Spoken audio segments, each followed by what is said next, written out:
Pemirsa, 5 Juni 2025 atau besok ini Timnas Indonesia akan melawan Cina dalam laga krusial kualifikasi Piala Dunia 2026. Seperti apa ya kira-kira strategi dari Patrick Kluivert untuk skuad Garuda melawan Cina besok? Itu yang akan kami bahas di Apa Kabar Indonesia Malam, pemirsa, bersama dengan sejumlah narasumber yang sudah hadir. Kita akan sapa satu persatu. Sudah ada Bang Peri Sandria yang merupakan mantan striker Timnas Indonesia. Selamat malam, Bang Peri. Selamat malam, Mbak Tiara. Sehat ya? Sehat, alhamdulillah. Oke, baik. Di sebelahnya sudah ada Bang Hermansyah yang merupakan mantan kiper Timnas Indonesia. Selamat malam, Bang Hermansyah. Selamat malam. Baik, sudah hadir pula di tengah-tengah kita Bang Lalumara Satriawangsa, pemerhati sepak bola. Bang Mara, sehat ya Bang? Sehat, Tiara. Alhamdulillah. Baik, saya akan ke Bang Hermansyah terlebih dahulu.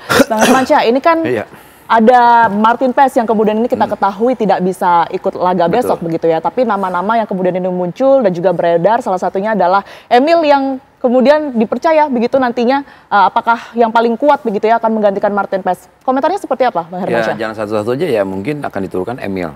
Ya, otomatis dia harus bisa membuktikan. Ya, dia bermain di Liga Italia, di Como, di Palermo. Tapi kita referensi itu kita tunda dulu. Ini Indonesia, jadi harus fokus 200%. Karena Asia beda dengan di Eropa juga. Jadi harus betul-betul dia fokus untuk melawan China. Kesempatan ini jangan disia-siakan oleh Emil.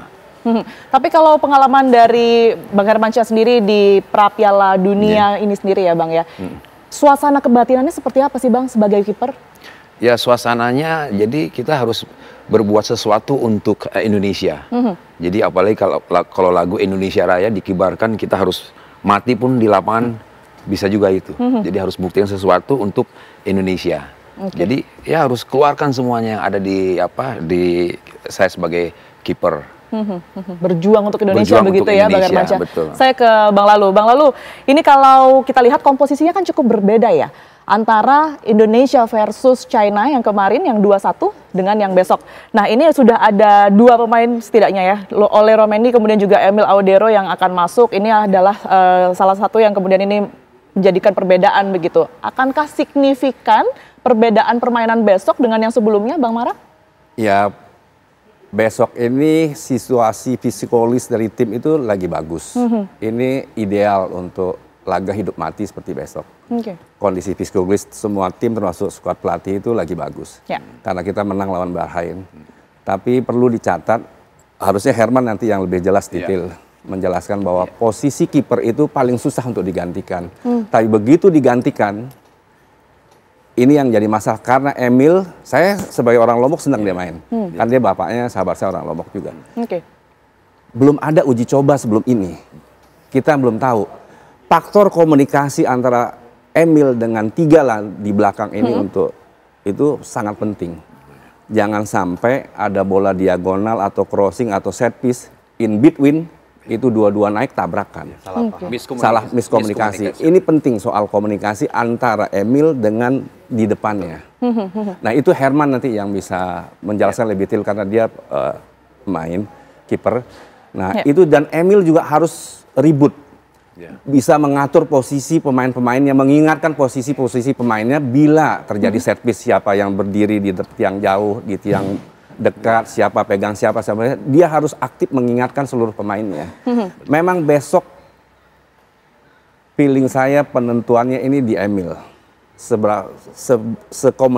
Sekomunikatif apa dia dengan di depannya untuk baik dalam build up maupun pada saat bertahan. Karena kalau kita melihat evaluasi begitu ya dari yang 2-1 China dan juga Indonesia kemarin ini kan juga permasalahan komunikasi begitu ya Bang ya, yang kemudian menjadi kita evaluasi. Belum lihat Emil main dengan tim ini, belum lihat. Ini soal komunikasi ini penting, jangan dianggap enteng. Nanti Hermansyah yang bisa jelaskan bagaimana pentingnya kiper bisa komunikasi, bisa mengatur di depannya. Nah itu menarik. Seperti apa Bang Hermansyah? Biasanya komunikasi yang terus terjalin agar kemudian seperti yang tadi disebutkan ya tidak salah paham begitu dalam tanda kutip. Bagaimana tuh? Saya setuju dengan ucapan Bang Lalu. Memang goalkeeper harus ada komunikasi dengan with defender intens.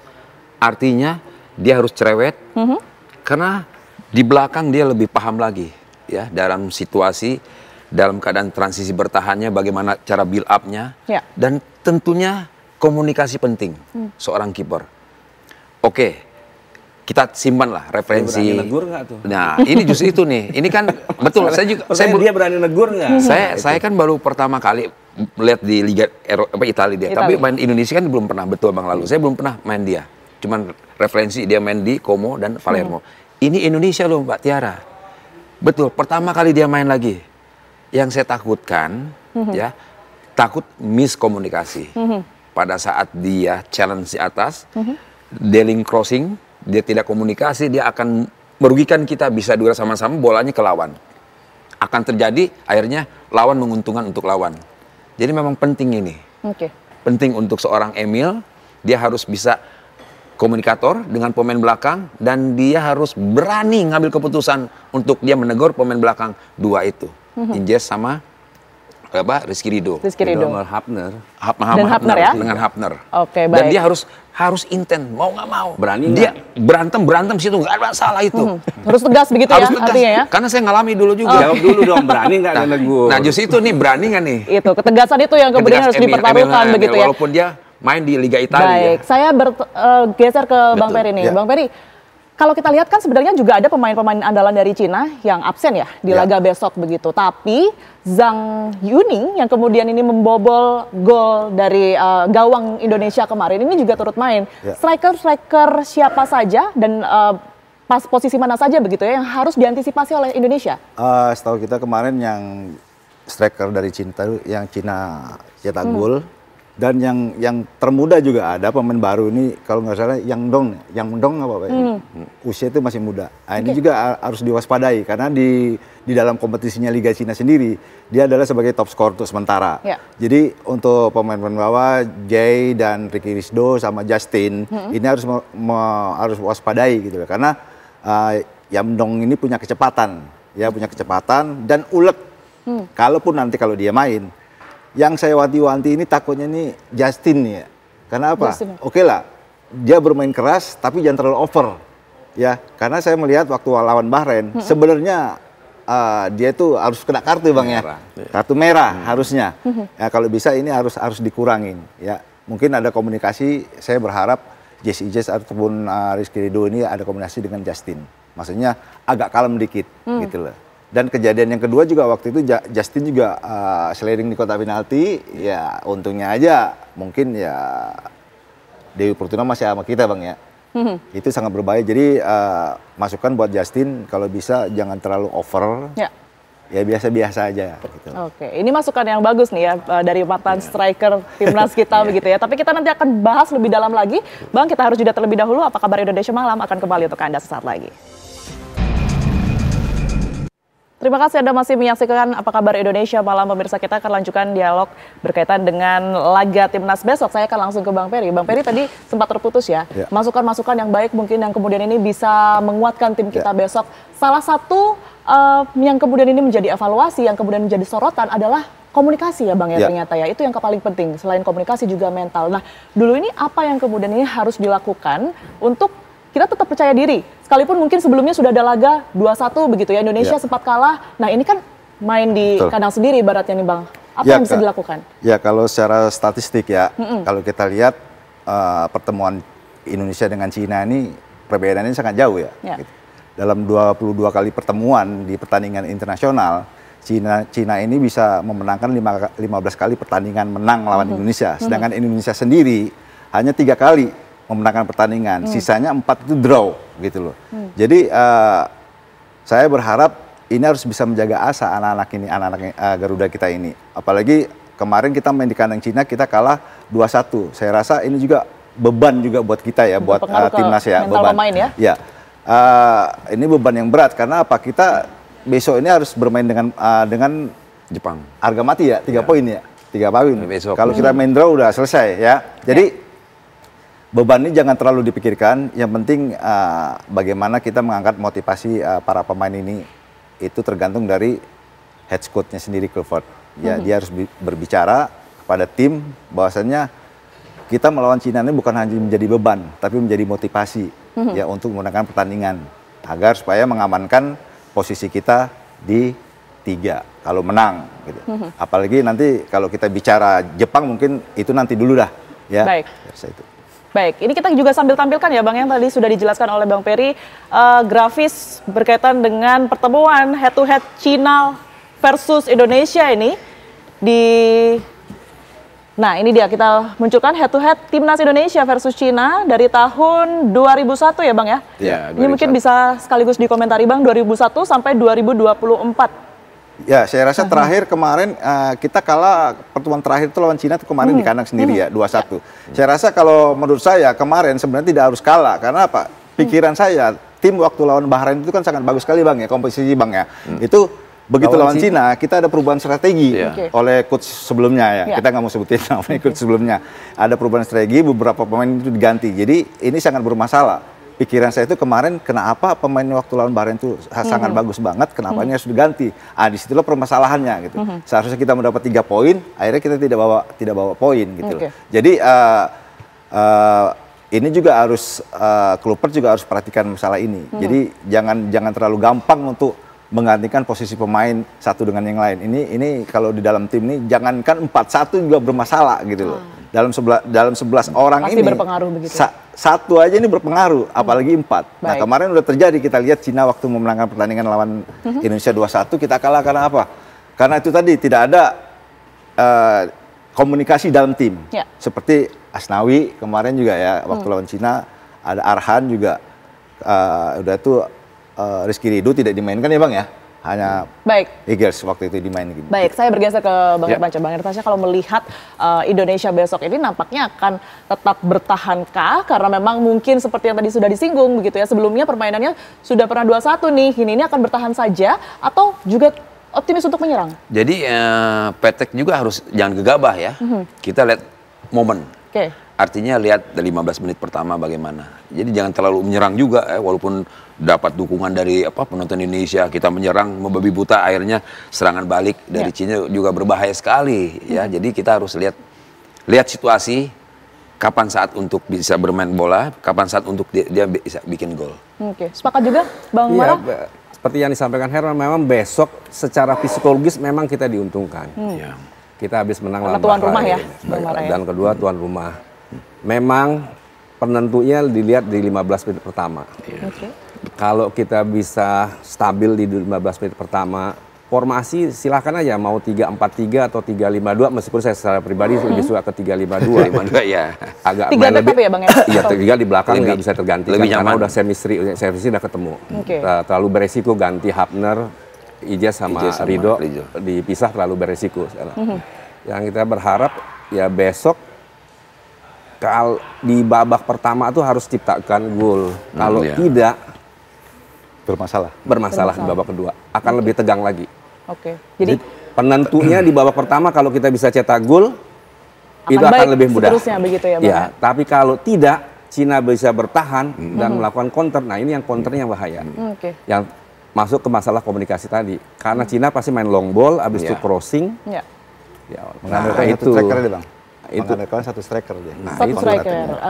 Yang menarik juga untuk dibahas Bang Mara, ini kan juga orang-orang bertanya-tanya ya, karena sekarang juga belum diumumkan begitu. Siapa sebenarnya pengganti Ragnar Oratmangun dan juga Marcelino Ferdinand begitu, Bang Mara? Banyak kalau kemudian nama-nama yang muncul karena ya. Pribadi saya, memang Ole tetap pasti. Pilihannya antara Lili Pali, kalau saya pribadi Lili Pali dan Ricky Kambuaya. Atau kan tadi ada Dean James kan. James juga bagus juga. Nah, tinggal antara Lili Pali atau Ricky Kambuaya aja nih. Pilih salah satu. Kalau di tengah kan sudah fix. Tidak ya Lupesi sebagai destroyer, pemutus bola dari Cina, terus tambah Tom Haye sebagai otaknya, sebagai stepping stone, ya kan bola di bawah pasti ke Tom Haye habis itu mikir.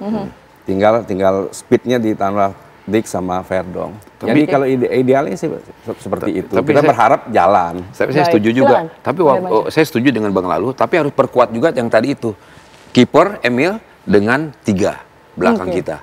Rizky Ridho, Injaz sama Hapner. Itu harus intens komunikasi. Karena pertama kali main Emil, ya ini Indonesia. Jadi saya bilang dari pertama tadi, main di Como, Palermo itu referensi disimpan dulu deh. Ya, artinya dia pertama kali main dan saya ngalami dulu. Pertama main pengganti itu rasa deg-degan ada juga, apalagi tingkat internasional. Cermatin serangan balik Cina. Dia pakai long ball. Nah itu long ball set, crossing, ini komunikasi ini. Itu yang juga harus dipersiapkan oleh Indonesia begitu ya Bang? Ya, bolanya in between tuh. Karena kelemahan kiper ya 90% dari crossing. Kalau tidak ada komunikasi intens dengan stopper pemain belakang kita, karena kelemahan itu di dunia manapun dari samping lebih bahaya dari crossing itu. Jadi harus kuat komunikasi antara Emil dengan 3 defender kita. Oke, menarik ini kita bahas mengenai taktik-taktik begitu ya, yang nanti barangkali juga digunakan oleh Coach Patrick Kluivert begitu ya. Nanti kita akan tanya bagaimana sudut pandang dari kiper dan juga striker kita, tapi kita jeda terlebih dahulu. Pemirsa, Apa Kabar Indonesia Malam akan kembali untuk Anda sesaat lagi. Anda kembali di Apa Kabar Indonesia Malam, pemirsa. Saya akan langsung ke Bang Peri Sandria. Bang Peri, kalau kita berbicara mengenai striker, ini kan tentu yang paling dibutuhkan adalah tentu stamina-nya begitu ya, karena yang kemudian ini memang paling menjadi tumpuan begitu. Kalau kita berbicara mengenai Ole, Bang, yang selama ini kita banggakan, yang selama ini kita berikan kepercayaan begitu ya, Anda melihatnya seperti apa? Ya, saya rasa seorang Ole itu mungkin tidak tergantikan ya di pemain timnas sebagai striker. Yang saya senang tuh sama dia tuh, satu, dia masih muda dan dia tidak temperamental, dan dia striker mempunyai skill yang sangat di atas rata-rata ya. Baik 1 lawan 1 maupun secara tim juga dia bagus. Dia bukan sebagai hanya pencetak gol, tapi dia juga sebagai pengumpan juga gitu. Memang itu harus dibutuhkan seorang striker, dan dia juga punya kecepatan, dia juga berani 1 lawan 1, dan dengan gaya freestyle juga dia juga ada. Memang itulah striker yang zaman sekarang tuh memang harus dicari yang seperti itu. Ya, bukan hanya seperti striker harus lari sana lari sini tapi tidak bisa dapat bola. Nah, seorang Ole, dia pintar menempatkan posisi dia apabila di depan gawang tuh di mana posisi dia akan menempatkan yang bagus tuh bisa cetak gol. Itulah memang striker sekarang yang ada timnas tuh nggak salah. Oke, tapi dengan kondisi ada 5 orang pemain yang besok ini tidak bisa turut dalam laga, ini pengaruhnya akan seperti apa kalau Bang Peri melihat? Ya, saya rasa memang kalau dalam tim seperti Ferdinand atau Martin Paes yang dari yang cedera itu tidak ada bermain, saya rasa memang ada pengaruh ya.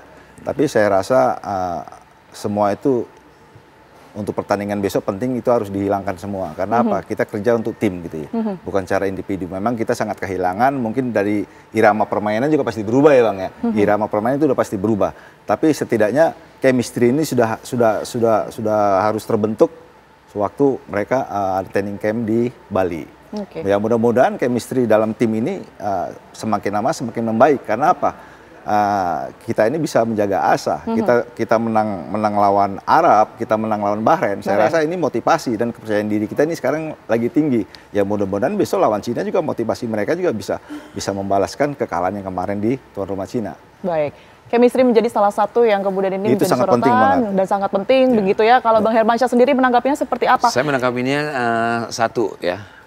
Kembali lagi kita harus curi kemenangan. Artinya justru itu pertahanan kita harus kuat. Karena bertahan kuat pasti kita akan memberikan penyerangan yang bagus juga. Nah, artinya harus ada motivasi 200%. Ya, main di Indonesia, tuan rumah, dan harus betul-betul saling mengisi antara pemain kiper dengan pemain itu tadi belakang. Yang sempat dikatakan oleh Bang Hermansyah juga ya kan, butuh adanya ketegasan begitu. Nah, ketegasan ini apakah bisa cukup muncul ataupun juga terjalin dengan adanya chemistry yang baik, seperti yang kemarin kita sama-sama lihat begitu ya, bahwa memang mereka sudah melakukan pelatihan dulu nih 10 hari di Bali begitu ya. Ini seperti apa? Sekarang Emil berani nggak kalau seandainya komunikasi dengan 3 pemain belakang kita, ya Rizky Ridho, Injes sama Hapner. Dia harus berani. Dia harus berani. Bagaimana harus berani? Ribut di situ nggak ada masalah. Yang kalau penting melihat tim karakter menang. masing-masing nih Bang, seperti apa antara Rizky Ridho, Injes, kemudian juga Hapner? Apakah itu mungkin terjadi semacam chemistry yang baik kalau Bang Hermansyah melihat? Harusnya dengan 10 hari di sana harus dapat chemistry yang terbaik. Ya. Baik. Anda menanggapinya seperti apa, Bang Mar? Ya, seperti Tiara pertama bilang soal fisik. Besok ini kita belum tahu nih kesiapan fisiknya. Fisik itu akan terkuras, baik pikiran maupun tenaga. Nah, kalau lihat besok ini kan Tom Haye yang Tom Haye itu otak kita, yang dirijen kita, yang bukan hanya otak ini dia yang bekerja, tapi fisik dia juga bekerja, kan dia mobile. Menguras. Nah itu kuat tidak dia bermain 90 menit dengan tensi tinggi. Karena kalau dia sedikit drop aja Tom Haye. Mengingat dari usia juga sudah cukup senior begitu ya Bang Mara ya? Karena intensitasnya besok pasti tinggi sekali. Tinggi. Jadi kesiapan fisik dari semua tim ini sangat menentukan. Karena apa? Begitu drop, emosinya cepat naik. Pasti semua pemain, ini mantap-mantap pemain nasional pasti begitu drop Emosi tinggi. Emosi tinggi, Takut emosi yang naik gitu ya. naik. Takutnya Dan yang terpancing. saya khawatir adalah kalau Emil, makanya ini soal kembali kalau Emil terus ini, kalau ya Martin aja kan sempat awal-awal kan sempat salah juga waktu lawan Saudi. Nah, jangan sampai drop gitu. Baik. Jangan Nah, sampai drop. ini Bang Mara, ini ada formasi timnas ya di belakang kita nih, lebih dekat. Nah, ini ada prediksi formasi timnas Indonesia. Mungkin juga bisa dikomentari Bang Mara, apakah ini memungkinkan seorang Patrick Kluivert besok akan mengeluarkan dengan formasi ini? Saya sih suka Patrick 3-4-3. kalau memang pasang pemain Liga 1. Tapi menapikan Dean James yang bermain bagus di sebelumnya dengan Ole. Ya rasanya baik, mestinya milih Jakob atau Egy atau Ricky Kambuaya atau Lili Pali. Jadi ada 3 Jadi pilihan nanti Bang, polanya akan seperti apa Bang? 3-4-3 ya memang Tetap ya? bola seperti ini. Meskipun saya pribadi lebih suka ke 3-5-2. 3-5-2 ya. Lebih kuat, aman. lebih aman. Di tengah lebih aman. Aha. Sepakat juga Bang Hermansyah berarti ya? Ya saya tadi bilang saya memang lebih aman ya 3-5 di tengahnya lebih aman. Kita ngatur ritmenya enak. Jadi kalau dia mungkin pilihan dari Patrick mungkin seperti ini mungkin ya. Ini juga masih prediksi kalau dari Bang Peri melihat sebagai seorang striker ini yang akan memudahkan, yang akan berpeluang ini yang mana Bang?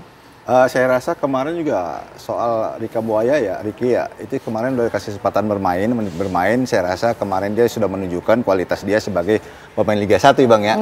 Untuk dipercaya oleh Patrick Kluivert untuk menggantikan peran sebagai sayap untuk menggantikan Dean James kemarin yang agak terkuras habis kemarin ya.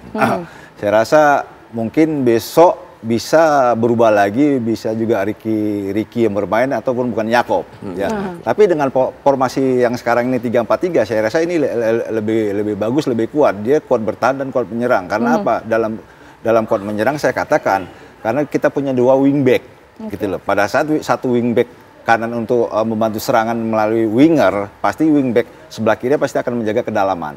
Jadi yang dikatakan Bang Mala itu tadi masalah Tom Haye ini juga bisa apa namanya tertopang. Tertopang karena apa? Pada saat Tom Haye sebagai kreator untuk menyerang, jadi bisa salah satu wingback naik, ini pasti wingback yang satu pasti akan masuk menjaga kedalaman. Ya, jadi kita bisa pakai 2 gelandang bertahan, jadi Tom Haye ini nggak terlalu capek. Saya rasa mungkin ini semuanya memang dalam sepak bola ini otaknya itu ada di tengah. Kalau ibarat kata manusia itu nyawanya. Ini kalau rusak di tengah, selesai sudah. Gitu. Ya mesti diantisipasi kalau Cina mematikan Tom Haye. Kalau Tom Haye ini memang besok dia kerja keras, besok pasti tensi akan tinggi. Saya rasa kalau memang dia agak lelah, udah nggak bisa bekerja lagi, mungkin salah satu yang punya tenaga badak adalah Natachon. Ya, jadi bisa dipasang 2 pemain bertahan gelandang Joy dengan Natachon. Ini dua-duanya gimana melepas tugasnya Tom Haye supaya dia pasti dijepit besok. Ya. Saya rasa kalau untuk melepas seorang Tom Haye biar supaya tidak ada penjagaan, saya rasa ini juga harus di-cover dengan Joy. Selain dengan Joy juga salah satu bisa juga dari pemain dari wingback sayap kita juga harus masuk. Jadi kerjanya Tom Haye sebagai kreator dia tidak capek. Nggak sendirian gitu ya Bang ya. Oke. Mungkin kita nggak afdol kalau nggak prediksi skor gitu ya Bang ya. Seperti biasa. Bang Peri, optimis berapa nih Bang Indonesia besok? Kalau saya nggak banyak-banyak, mudah-mudahan bisa menang 2-0. 2-0 ya? Ya karena apa? Karena saya bilang, kalau kita bisa menang 2-0, karena besok kan kita hari baik dan bulan baik. Oke, betul. Apa yang saya katakan bulan baik dan hari baik? Karena besok hari raya kan. Itu dia. Jadi diberkahi begitu ya Bang besok ya insya Allah ya. Oke, Bang Hermansyah dengan kiper baru, besok Indonesia akan seperti apa skornya Bang? Saya tetap optimis ya, Indonesia menang 1-0. 1-0. Oke, tetap ya. Unggul begitu ya intinya. Bang Mara? Ya, kita harus berdoa dan optimis Indonesia harus menang. Soal skor berapa aja silahkan. Gitu. Jadi kalau dari Bang Mara sendiri prediksinya berapa nih Bang? 1-0 aja cukup. 1-0 cukup ya? Saya takut jangan sampai di babak pertama nggak terjadi gol. Ya, itu penting. Poin. Harus 1 aja gol. Target utama kita artinya ya Bang ya untuk gol di babak pertama tersebut. Jadi maksud Bang Lalu mencuri di babak pertama. menit-menit awal kalau bisa. Karena kalau sudah meluncuri di babak pertama, insya Allah setelahnya lancar. Keseimbangan terjadi. Keseimbangan terjadi. Secara mental juga terbentuk. Kalau kita bisa menciptakan di menit-menit awal, bisa menciptakan gol, saya rasa percaya diri pemainnya akan timbul. Oke, itu dia. Karena di sepak bola itu Mbak Tiara 15 menit awal dan 15 terakhir begitu ya? Jadi kalau bisa 15 awal bisa mencuri untuk 1 gol. Baik, kita harapkan tentunya kita berdoa agar besok berjalan dengan lancar. Amin. Indonesia menang sesuai dengan prediksi kita malam ini begitu ya. Abang-abang semuanya terima kasih. Bang Peri, Bang Hermansyah, Bang Mara telah bergabung bersama kami di Apa Kabar Indonesia Malam.